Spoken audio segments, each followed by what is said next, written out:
Olá, graça e paz, meus irmãos. A proposta desse áudio é dar continuidade à primeira aula da Teologia Aplicada que iniciamos no domingo. Eu acabei me estendendo um pouquinho e não consegui terminar. E assim a gente pode, no próximo domingo, dar continuidade com o primeiro tema.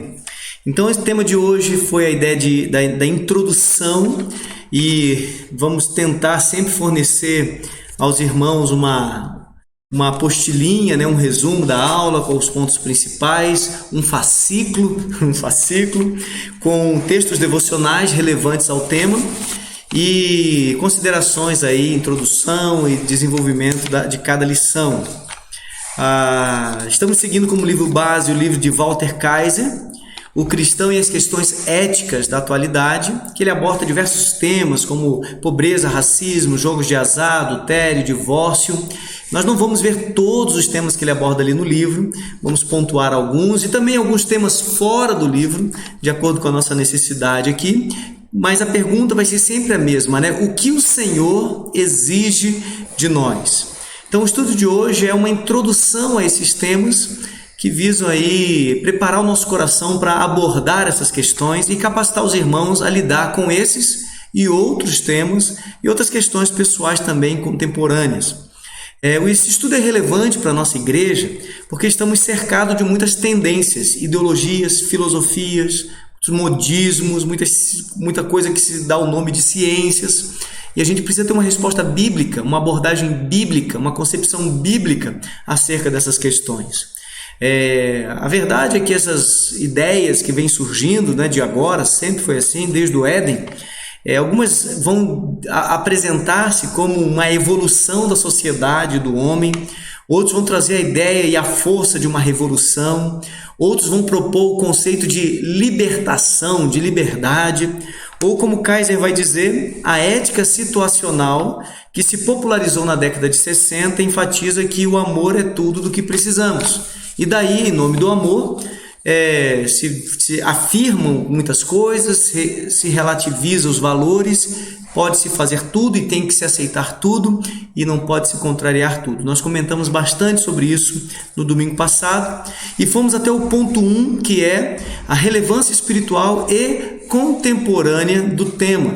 E eu chamei de o cenário oculto, a relevância de olharmos, trazermos à luz a reflexão desses temas, é porque há um cenário oculto, como Paulo diz em Efésios capítulo 6, versículo 12, pois nós não lutamos contra inimigos de carne e sangue, mas contra governantes e autoridades do mundo invisível, contra grandes poderes neste mundo de trevas e contra espíritos malignos nas esferas celestiais. Então, Paulo está deixando bem claro para os nossos irmãos ali aos Éfesos e para nós hoje, que há algo espiritual acontecendo, há uma batalha espiritual e que nós temos que nos atentar a isso. Como eu terminei dizendo no domingo, o crime é organizado. Não é só aquela ideia de a oportunidade faz o ladrão, como se dizia, mas o crime ele é organizado. Então, a maldade, o engano, ele é planejado, ele é arquitetado com antecedência, vai sendo construídas ideias erradas que distorcem a verdade com a finalidade de lá na frente arrancar totalmente as concepções verdadeiras do coração do povo de Deus e das pessoas, Então, o crime é organizado. O segundo ponto da nossa lição diz o seguinte: a corrupção da moral pessoal e coletiva. A queda e seus efeitos. Então, quando a gente olha para a teologia aplicada, nós temos que entender que há um evento histórico, um fato na história, lá em Gênesis capítulo 3, estou aqui com a minha Bíblia, Gênesis capítulo 3, que narra a queda da humanidade no pecado. Começa dizendo que a serpente, que era o mais astuto de todos os animais selvagens que o Senhor havia criado, começou uma conversa, um diálogo ali com Eva, e Adão estava ali por perto, e os convenceu do erro. Então, após a criação perfeita e harmoniosa, Gênesis 1:31 diz que tudo que Deus fez viu Deus tudo que fez e era muito bom. Gênesis capítulo 2 termina dizendo que o homem e a mulher estavam nus e não tinham vergonha, não tinha nenhum problema, não tinha nada escondido, não tinha maldade. Ali mostra ali aquela idade da inocência, da pureza. Mas Gênesis 3 está logo em seguida. E esse elemento, a serpente, que já tem uma conexão com o nosso primeiro ponto da lição, essa força oculta que se manifestou ali no Jardim do Éden, na figura de uma serpente, de um animal da criação de Deus, e começa um diálogo. Esse elemento misterioso, a serpente, essa conversa, parece muito bem intencionada, que propõe à mulher que ela poderia ser, a mulher e ao casal, que eles poderiam ser algo mais, que eles poderiam ter algo mais que Deus estava omitindo deles. Então há aqui uma discussão ideológica, uma discussão de caráter, uma discussão de intencionalidade. Deus está sendo colocado em dúvida. A ideia de Deus, a posição de Deus, a proposta de Deus, a vontade de Deus foi questionada. A palavra de Deus foi questionada, foi deturpada e houve então uma proposta de uma nova ideia, uma nova solução, uma nova concepção. E percebe como que isso está muito na ideia do racional, na mentalidade, do discurso. E é assim que o engano se propaga. Então a serpente, que era a mais astuta de todos os animais selvagens que o Senhor havia criado, estava ali e houve esse diálogo entre a serpente e a humanidade. O diálogo entre a serpente e a humanidade começou ali. Então a serpente, muito astuta, questiona o padrão estabelecido por Deus e coloca em dúvida os valores e as sentenças de Deus. Deus disse: certamente morrereis. Gênesis capítulo 2, versículo 17. Se comer desse fruto, com certeza vocês morrerão. E a serpente vai dizer no capítulo 3, versículo 4, é claro que vocês não morrerão, respondeu a mulher. Olha, Deus falou que tinha uma sentença, tinha uma punição, ia ter uma consequência terrível. Mas a serpente diz: nada disso, não vai dar nada errado, vai dar tudo certo, fica tranquila, vai nessa. Então a serpente está ali propondo algo novo, contrário àquilo que Deus tinha estabelecido, contrário àquilo que era o antigo padrão estabelecido por Deus. E o texto ali de Gênesis 3 resume o ambiente e o cenário intelectual da escolha da mulher da seguinte forma: no versículo 6 vai dizer assim: a mulher viu que a árvore era linda e que seu fruto parecia delicioso. Então ela desejou a sabedoria que ele lhe daria. Assim, tomou do fruto e o comeu.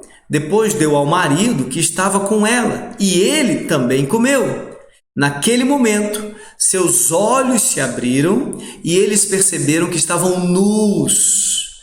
Por isso, costuraram folhas de figueira, umas às outras, para se cobrirem. Realmente percebe como a coisa foi desenvolvendo de forma intelectual. Uma árvore que estava ali, que era algo proibido, algo que era uma restrição divina, agora se tornou atraente, se tornou desejável, se tornou necessário. E ela foi lá e pegou e comeu, e não só comeu, não se contentou, mas passou para que outra pessoa também comesse. E o outro foi na onda e comeu também. E os olhos dele se abrem, Esses olhos se abriram significa que Deus estava mentindo ou ocultando, mas despertou para eles agora uma nova realidade. E qual é essa nova realidade? A realidade de que eles poderiam viver em rebelião contra Deus. Eles descobriram que não precisavam, entre aspas aqui, não precisavam, ou não estavam obrigados a viver sujeitos à vontade de Deus, que eles poderiam viver a sua própria vontade, da sua própria maneira, independente de Deus. Eles descobriram isso.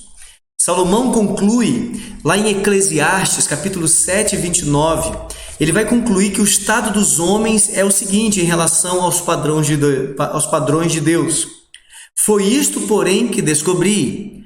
Deus criou os seres humanos para serem justos, mas eles buscaram todo tipo de maldade. Foi isso realmente o que aconteceu a partir daquela ocasião, daquele primeiro pecado que nós conhecemos como a queda. Desde do Éden, os filhos de Adão e as filhas de Eva estavam contaminados com o veneno da serpente, que é o pecado, o veneno da astúcia, o veneno da autonomia sem Deus, da rebelião, da vaidade, do egoísmo, do pecado. O pecado e a natureza pecaminosa é a condição e o estado da humanidade que sempre se inclina a buscar, a desejar e a fazer o que está fora do padrão de Deus, fora da vontade de Deus. É claro, meus irmãos, que existem coisas que são amorais. Posso dizer, nem certo nem errado. Gostar de vermelho ou de branco não é questão de pecado ou não. O problema é que até essas coisas que são amorais, muitas e na maioria das vezes são decididas com um coração que é moralmente corrompido. Paulo vai dizer a Tito, capítulo 1, versículo 15, para os que são puros, tudo é puro, mas para os corruptos e descrentes, nada é puro. Pois, ele explica, eles têm a mente e a consciência corrompida. Olha só a condição da humanidade caída. Olha só o que acontece a partir de Gênesis 3. Tudo passa a ser contaminado por essa natureza pecaminosa. Aos Colossenses, capítulo 2, versículo 8, Paulo vai dizer: não permitam então que outros, está escrevendo para a igreja, para os salvos em Jesus, e ele diz o seguinte: fiquem ligados, não permitam que outros, quem são esses outros? Pessoas de fora, descrentes, que não temem a Deus, que não amam o Senhor, não permitam que esses outros os escravizem com filosofias vazias e invenções enganosas provenientes do raciocínio humano, com base nos princípios espirituais deste mundo e não em Cristo. Então, ele ainda acrescenta no versículo 20: vocês morreram com Cristo e ele os libertou dos princípios espirituais deste mundo. E então, por que continuar a seguir as regras deste mundo? Olha só, Paulo compara o nascer com Cristo uma nova vida. Então, assim como Jesus foi crucificado e morreu no meu e no seu lugar, então ele vai dizer, se um morreu, logo todos morreram. A nossa salvação foi comprada a preço de sangue. E se Jesus ressuscitou, então agora nós vivemos essa ressurreição de Cristo. Vivemos por Cristo, porque nós é que deveríamos ter morrido o nosso pecado, por causa do nosso pecado. Já que ele morreu pelo nosso pecado, agora nós vamos viver pela santidade dele. Então, se vocês morreram com Cristo, Colossenses 2, versículo 20, e ele os libertou dos princípios espirituais desse mundo, vocês morreram com Cristo e ele libertou vocês. Então, por que, uma pergunta razoável, por que continuar a seguir a regra deste mundo? Não faz sentido, não faz sentido. Então, esse é o cenário, né? Vivemos num mundo caído, a mentalidade do mundo está corrompida, e nós que fomos libertos, conhecereis a verdade vos libertará, não faz sentido mais viver segundo o padrão deste mundo. Terceiro ponto da nossa aula que vocês receberam diz o seguinte, o título é O Estado Depravado da Humanidade. Tracinho aí, a institucionalidade do pecado. Basicamente, a mentalidade do mundo decorre do estado espiritual em que o mundo está. Concorda comigo? A mentalidade, os conceitos, os valores, a ética, a moral, o que o mundo pensa, o que o mundo propõe, está diretamente ligado ao estado espiritual do mundo. Não tem como separar essas coisas. Paulo vai dizer em Romanos 1,8 como está a mentalidade e o movimento dos homens. Versículo 18 de Romanos 1 vai dizer: eles impedem que a verdade seja conhecida. Aqui está um trecho muito bom para você ler e compreender bem o estado da humanidade. Nos parece, quando a gente lê Romanos 1, apesar de ter sido escrito quase 2.000 anos atrás, nos parece que Paulo escreveu ontem, no jornal de ontem. Ele vai dizer assim, Romanos 1, do versículo 18 em diante: assim Deus mostra do céu sua ira contra todos os que são pecadores e perversos, que por sua maldade impedem que a verdade seja conhecida. Sabem a verdade a respeito de Deus, pois ele a tornou evidente. Por meio de tudo o que ele fez desde a criação do mundo, podem perceber claramente seus atributos invisíveis, seu poder eterno e sua natureza divina. Portanto, não tem desculpa alguma. Sim, eles conheciam algo sobre Deus, mas não o adoraram nem lhe agradeceram. Em vez disso, começaram a inventar ideias tolas e, com isso, sua mente ficou obscurecida e confusa. Dizendo-se sábios, versículo 22, tornaram-se loucos. Isso mesmo. Trocaram a grandeza do Deus imortal por imagem de seres humanos mortais, bem como de aves, animais e répteis, mostrando aí o aspecto da adoração. Desviaram a adoração de Deus para os seres mortais, para objetos, para os seres humanos, bichos e tudo mais. Versículo 24. Por isso Deus os entregou aos desejos pecaminosos dos seus corações. Como resultado, praticaram entre si coisas desprezíveis e degradantes com o próprio corpo. Trocaram a verdade sobre Deus pela mentira. Bem o que aconteceu com Adão e Eva, né?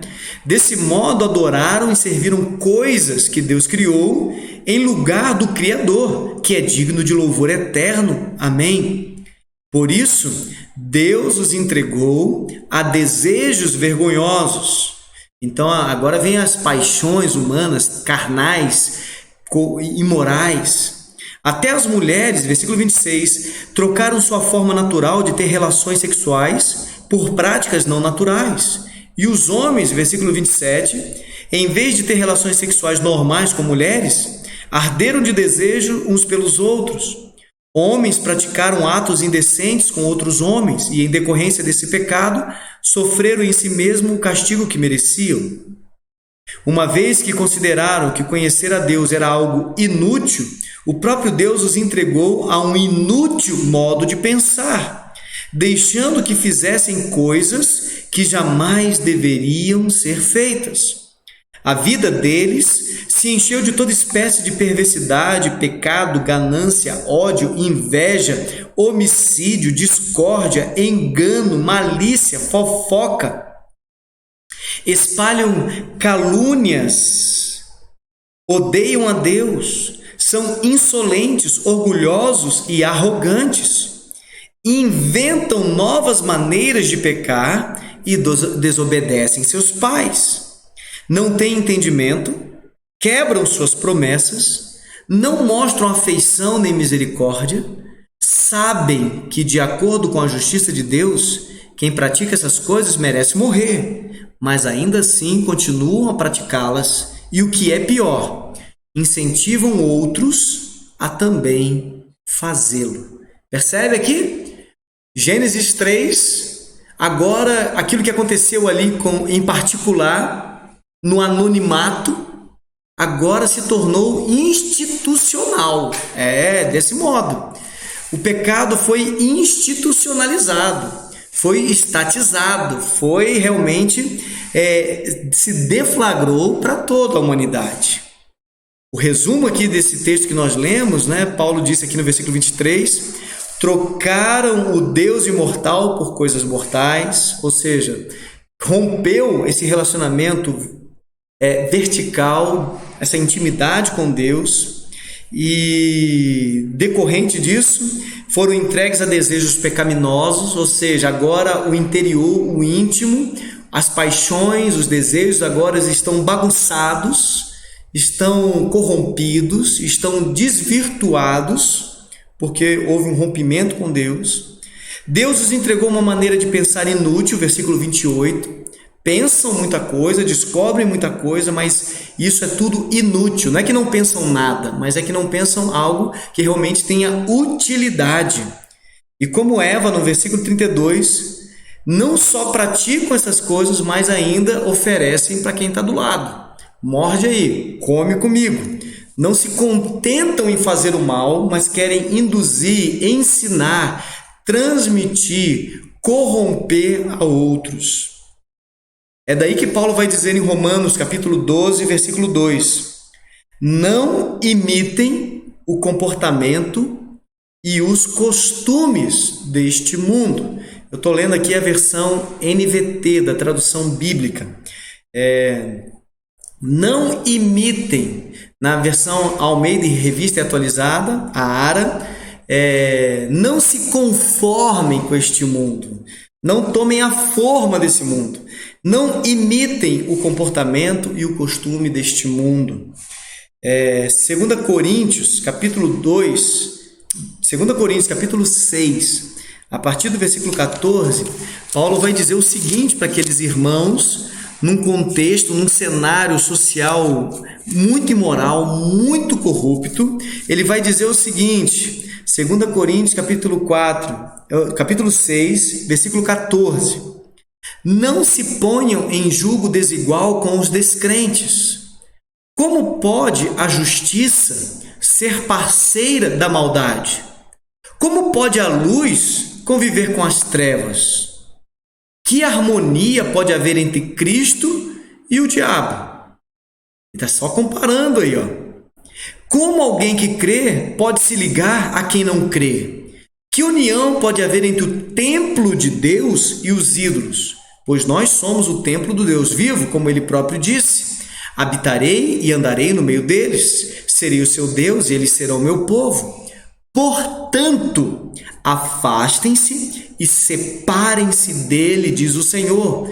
Não toquem em coisas impuras, e eu os receberei. Eu serei o seu pai, e vocês serão meus filhos e minhas filhas, diz o Senhor Todo-Poderoso. Amados, capítulo 7, versículo 1.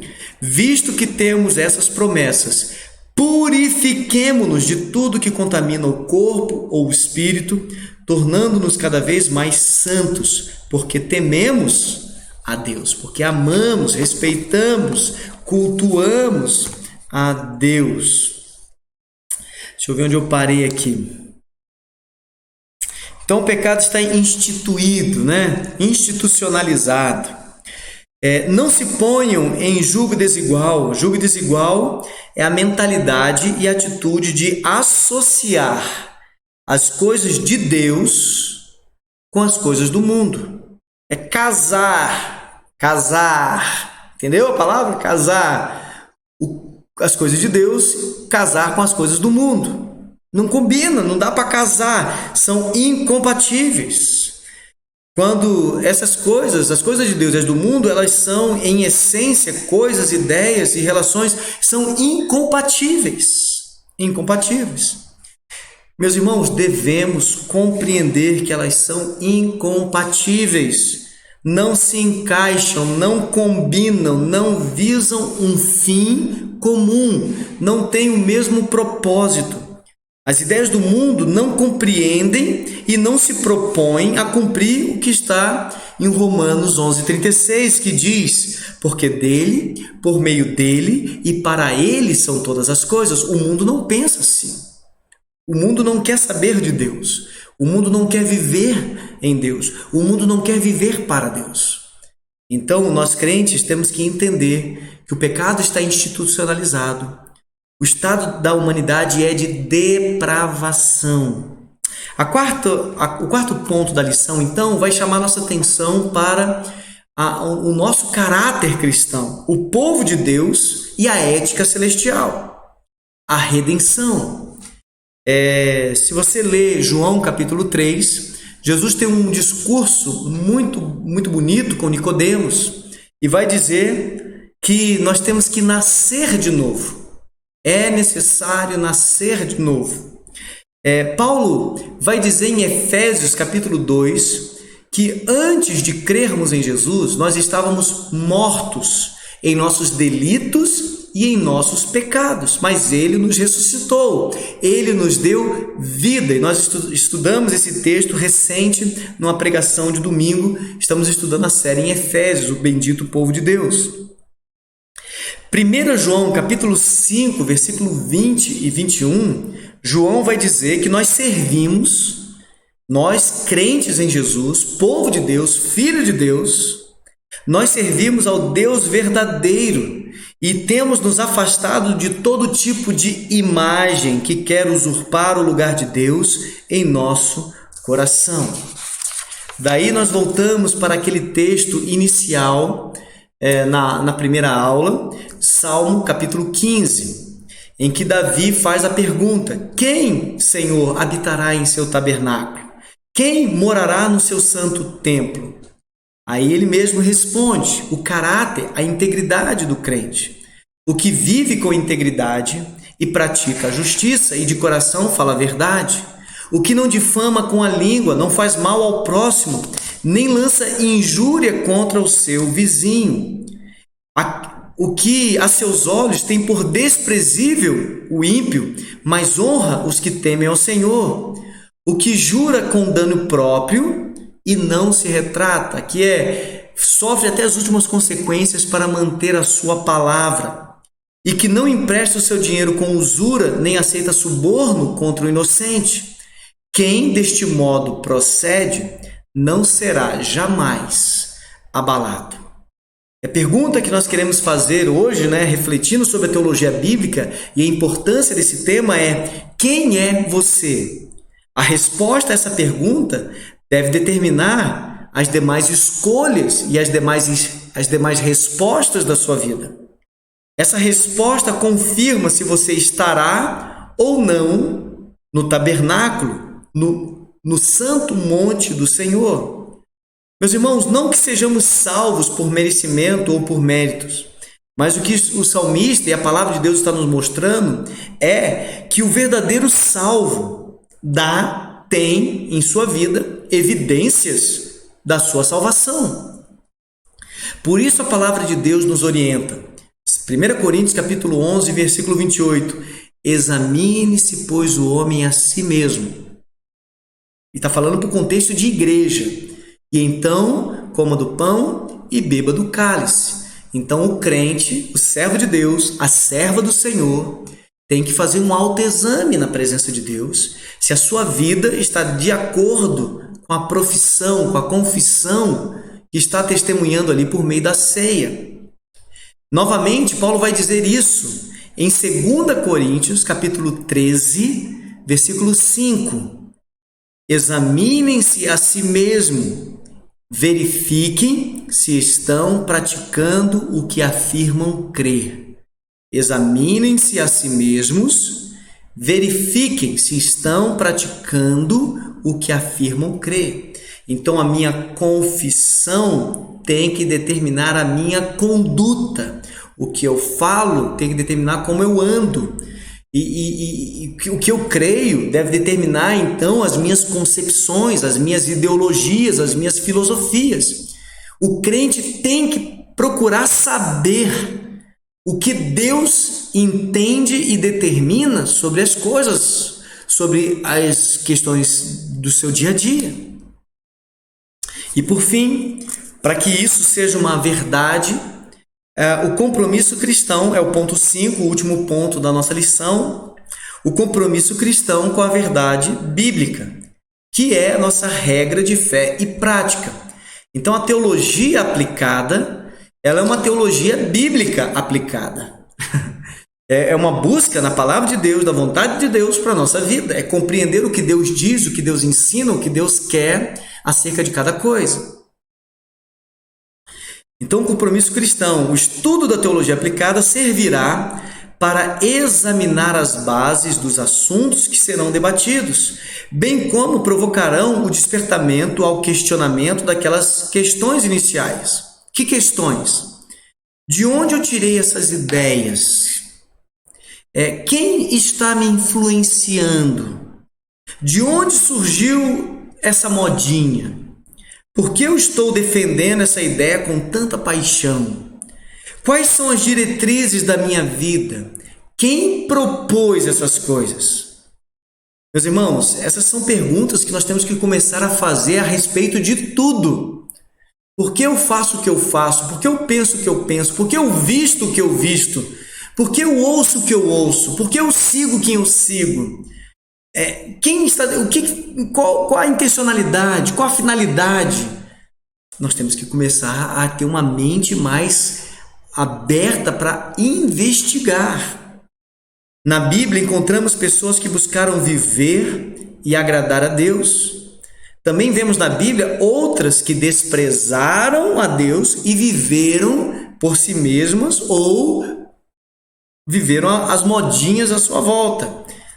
E ali, então, vamos encontrar na Bíblia o fim das suas vidas. Em que deu? Quando obedeceram ou desobedeceram? Nós também podemos ver isso na nossa vida prática, na sua existência, aí, mais novo ou mais velho que você, tanto tempo que você tenha vivido, você já consegue perceber nítidas distinções do resultado de quem escolhe viver a vontade de Deus e de quem despreza a vontade de Deus. Nesse estudo da teologia aplicada, vamos olhar para alguns exemplos também bíblicos, positivos e negativos, de como vale a pena viver. E vamos também olhar hoje, de acordo com o padrão de Deus, o que vale a pena viver.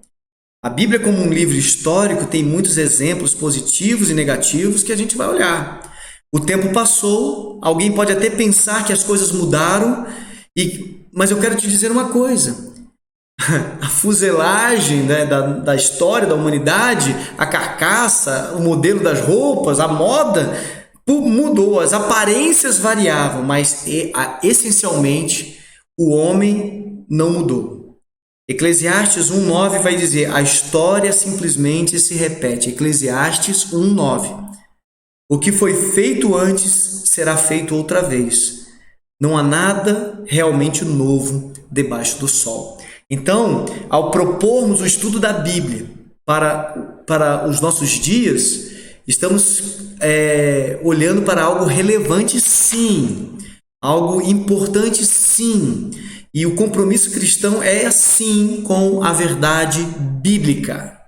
Seja quem for o proponente das outras ideias, doutores, mestres, filósofos, psicólogos, psiquiatras, cara, se não bater, se não encaixar, se não estiver de acordo com o que a Bíblia diz, a gente fica com o que a Bíblia diz, com a palavra de Deus, e vamos deixar os outros com as ideias deles, e vamos ver até onde eles levam as verdades deles e as consequências das escolhas deles. Mas nós escolhemos seguir a palavra de Deus. Lâmpada para os meus pés e luz para o meu caminho.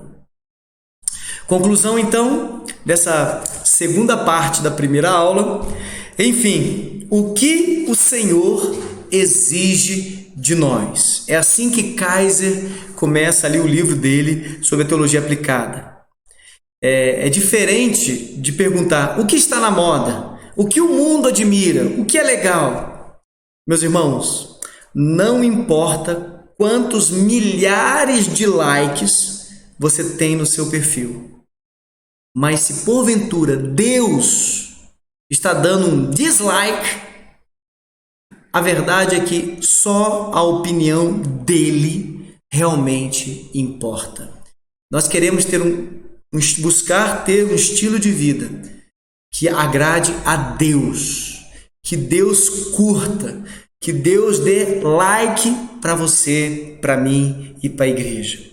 Apocalipse, capítulo 1, versículo 3, diz assim: feliz é quem lê, ouve e obedece a palavra de Deus, pois o fim está próximo.